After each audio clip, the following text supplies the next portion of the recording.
This overnight oats is a quick and delicious breakfast that will keep you energized all morning long. Add half a cup of rolled oats to each meal prep container. I will link them below. Add 1 tablespoon of chia seeds. Next, I like to add some beneficial bacteria to support a healthy digestion.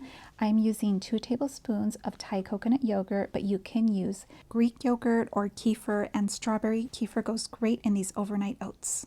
Next, we add in 3/4 cup of milk. I am using unsweetened almond milk, but you can use whichever milk that you prefer. Just try to make sure you add 2 parts liquid to 1 part oats. And I will add a link to my homemade almond milk below. Next, we add a teaspoon of maple syrup to each container.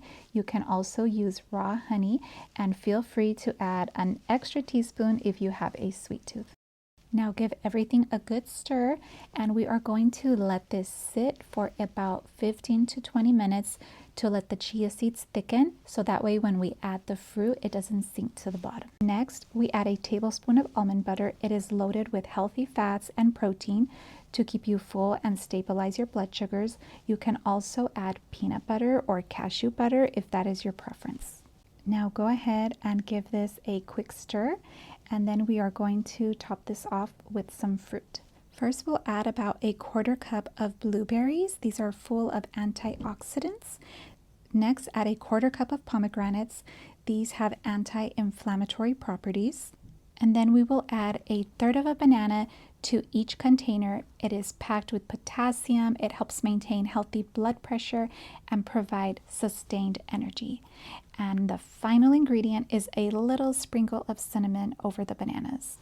And there you have it. With just a few minutes of prep, these overnight oats are the perfect time-saving, healthy, and delicious breakfast solution for even the busiest mornings. It's packed with 16 grams of protein and 16 grams of fiber. It's the perfect grab-and-go breakfast. I will list all the ingredients and nutritional data in the description box below. Like and subscribe for more healthy recipes. Bye!